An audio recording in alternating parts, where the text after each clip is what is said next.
Bonjour et bienvenue dans une nouvelle vidéo sur des voitures et des hommes. Aujourd'hui nous allons parler d'une voiture quasiment inconnue en France, mis à part pour les fans de jeux vidéo. Et également pour ceux qui sont fans des coupés japonais des années 90, je pense que vous en avez déjà entendu parler. Sinon c'est peu probable. Découvrez donc ici la Mitsubishi FTO. Magnifique, n'est-ce pas? C'est une des premières voitures que j'ai vraiment aimé à regarder, à voir et aussi à conduire. Virtuellement bien sûr. Tout comme la Camaro d'un épisode précédent, j'ai découvert la FTO en jouant à Gran Turismo 2. J'étais petit, je pouvais acheter cette voiture en occasion. J'aimais particulièrement son design, un design qui a d'ailleurs peut-être inspiré d'autres constructeurs auto. Donc ici nous avons un beau coupé, léger, de beaux moteurs qui faisaient un bruit plutôt agréable et qui était assez performant pour l'époque, dira-t-on. Donc, est-ce qu'on peut conclure que c'était une belle voiture? Nous allons voir. Donc, qu'est-ce que donc la Mitsubishi FTO? Tout d'abord, un petit peu d'histoire.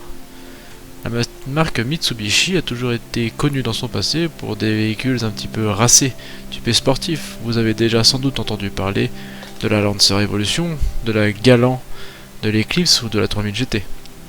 Malheureusement aujourd'hui les choses ont bien changé et Mitsubishi est en train lentement de devenir une marque has-been de gros SUV et de crossovers laids et hybrides. Ce n'est pas que l'hybridation soit une mauvaise chose en soi, bien au contraire, mais il faut dire que les véhicules de Mitsubishi sont aujourd'hui particulièrement laids et je me doute que cela ne s'arrangera pas avec la nouvelle alliance qu'ils ont fait avec Renault. Pour en revenir à nos moutons, il faut savoir que la FTO à proprement parler, c'était pas tout à fait ce que vous imaginez. D'abord, il y a eu la Mitsubishi Galant.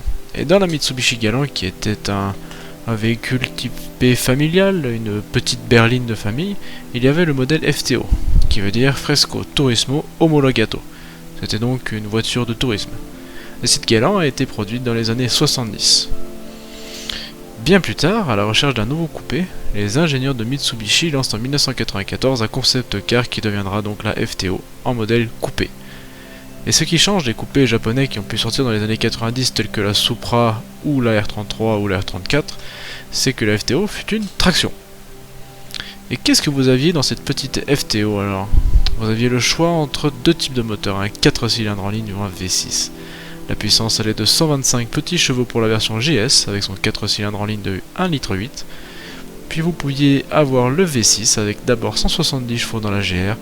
Et enfin, pour s'amuser un petit peu, la version GPX, puis GP, où vous aviez le droit à 200 chevaux.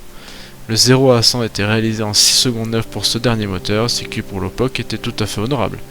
Pour ce qui était de la transmission, vous aviez le droit à une boîte semi-automatique à 4 rapports, puis à 5 à partir de 1997, mais aussi à une boîte mécanique à 5 rapports. Avec tout ça, on peut vraiment se demander pourquoi la FTO s'est si peu vendue et pourquoi elle n'a pas connu de carrière avec un volant à gauche.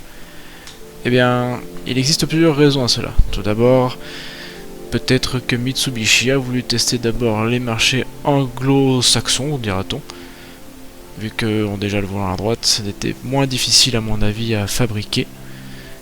Et surtout, il existe d'autres raisons qui sont beaucoup plus concrètes. L'intérieur de la voiture était extrêmement banal. Des plastiques, des tissus moches de partout, pas une trace de cuir, de luxe. On aurait pu s'attendre au même type d'équipement dans une Clio de l'époque. D'ailleurs, je me souviens que la Corsa de mon père, achetée en 1995, avait un design assez ressemblant sur les sièges. C'était le modèle City. Ça veut dire que ce n'était pas forcément une voiture absolument géniale ni sportive. De plus, je tiens à rajouter que les modèles que vous pouvez voir sur internet ne reflètent pas forcément la réalité. En effet, de nombreux japonais et anglo-saxons se sont amusés à tuner et surtout à améliorer leur voiture pour faire en sorte que ces FTO soient un peu plus digestes de l'intérieur. De plus, il faut essayer de se poser la question de savoir si le marketing de Mitsubishi à l'époque était-il le bon. On a voulu placer la FTO comme la petite sœur de la 3000 GT, qu'on appelait GTO là-bas. Elle était donc là, théoriquement, pour concurrencer des voitures telles que la Celica de chez Toyota ou la Silvia de chez Nissan. Mais pourquoi acheter une voiture comme la FTO, une voiture moins bien, moins rapide, moins confortable, moins bien équipée et typée sous-vireuse, alors que pendant la même tranche de prix, vous pouviez avoir tellement mieux? Vous pouviez avoir un tout aussi beau coupé, mais en propulsion, pour plus de plaisir, plus de chevaux, et aussi un meilleur équipement. Voiture de l'année en 1994 au Japon, la carrière de la FTO prendra rapidement du plomb dans l'aile et seulement 36 000 exemplaires seront vendus jusqu'en 2000 à l'arrêt de sa production. Insatisfait de son expérience avec la FTO, Mitsubishi se concentrera sur un secteur qu'elle connaît très bien avec la Lancer Evolution et écrira là une des plus belles pages de son histoire grâce à sa renommée et ses performances en rallye. Et c'est bien dommage dans le fond. La FTO se voulait différente de ses concurrentes. Nous avions un produit nuancé avec un design assez curieux, comme si la voiture plongeait littéralement vers l'avant, et avec une traction qui vous emmenait tout droit dans le décor si vous n'étiez pas prudent. Dans le fond, qu'est-ce que je pense de cette voiture ?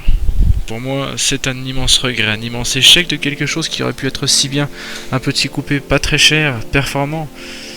Si plus de soin à la conception et quelques différences avaient été apportées, eh bien on aurait vraiment eu quelque chose d'excellent qui aurait peut-être pu trouver sa place sur différents marchés autres que ceux du JDM et des anglo-saxons.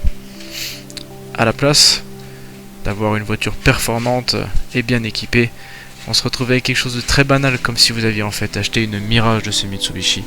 Et ce n'est pas vraiment ce que l'on recherchait en fait. C'est très dommage. Car dans le fond, il y avait pas mal de choses pour en faire une vraie réussite, notamment grâce à un marketing efficace sur Gran Turismo. Mais il est facile de tirer des leçons 20 ans plus tard. Et vous ? Qu'est-ce que vous pensez de cette voiture un peu particulière ? N'hésitez pas à me dire ce que vous en pensez en commentaire et n'oubliez pas de vous abonner pour découvrir de nouvelles merguez chaque semaine sur des voitures et des hommes. En attendant la prochaine vidéo, je vous souhaite une bonne semaine à tous.